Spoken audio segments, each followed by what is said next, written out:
আসসালামু আলাইকুম। ইসলামের সাথে সাংঘর্ষিক কিছু বিষয় নিয়ে যখন মাঠে নামে এবং প্রতিবাদ করে হেফাজতে ইসলাম এটার তীব্র প্রতিবাদ বিভিন্ন ইসলামিক রাজনৈতিক দলও করেছে।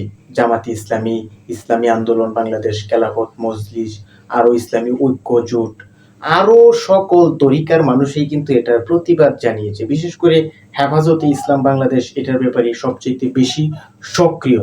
যাই হোক, ৩রা মে আমরা দেখেছি রাজধানীতে বিশাল এক মহাসমাবেশের মধ্য দিয়ে এই নারী সংস্কার কমিশনের ব্যাপারে তাদের প্রতিক্রিয়া এবং তাদের প্রতিবাদ অন্তর্বর্তীকালীন সরকারকে হুঁশিয়ারি দিয়েছে। এখানে বাংলাদেশ জামাতে ইসলামীকে বৃহৎ একটি রাজনৈতিক দল, সেটি কিন্তু বলার অপেক্ষা রাখে না। এই বৃহৎ রাজনৈতিক দলকে কিন্তু ইনভাইট অর্থাৎ দাওয়াত দেওয়া হয়নি। আপনি চিন্তা করুন, হেফাজতে ইসলাম বাংলাদেশ এখানে অনেক অনেক দলকেই কিন্তু আমন্ত্রণ জানিয়েছে। বৈষম্য বিরোধী ছাত্র আন্দোলনের হাসনাত আব্দুল্লাহ, মাহমুদুর রহমান সাহেব, আমার দেশ পত্রিকার আরো বেশ কয়েকটি সংগঠনের লোককে এখানে দাওয়াত দেওয়া হয়েছে। আমি বিশেষ করে আব্বাসী সাহেবের কথাই বলি, আব্বাসী সাহেবকে দাওয়াত দেওয়া হয়েছে।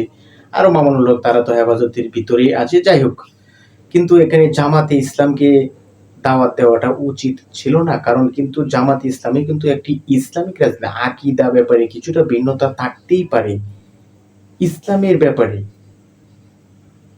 কিন্তু এক পতাকায় আসা উচিত এবং ছোটখাটো মত পার্থক্য ভুলে গিয়ে সকলকে ঐক্যবদ্ধভাবে দেশের স্বার্থে, ইসলামের স্বার্থে, ইসলামের উপর যে কোনো আঘাত আসার আগে সকলকে ঐক্যবদ্ধ থাকতে হবে। সকল রাজনৈতিক দল অর্থাৎ ইসলামপন্থী রাজনৈতিক দলগুলা যে একটি ঐক্যের সুবাতাস বইতেছে কিংবা একত্রিতভাবে আগামী জাতীয় সংসদ নির্বাচনে অংশগ্রহণ করবে, এখানে আমি এই বিষয়টা বলতে চাইতেছি না। হেফাজতে ইসলাম যেহেতু একটি অরাজনৈতিক সংগঠন, কিন্তু হেফাজতে ইসলামকে নেতৃত্ব দেয় কিন্তু বিভিন্ন রাজনৈতিক দলের নেতৃবৃন্দ।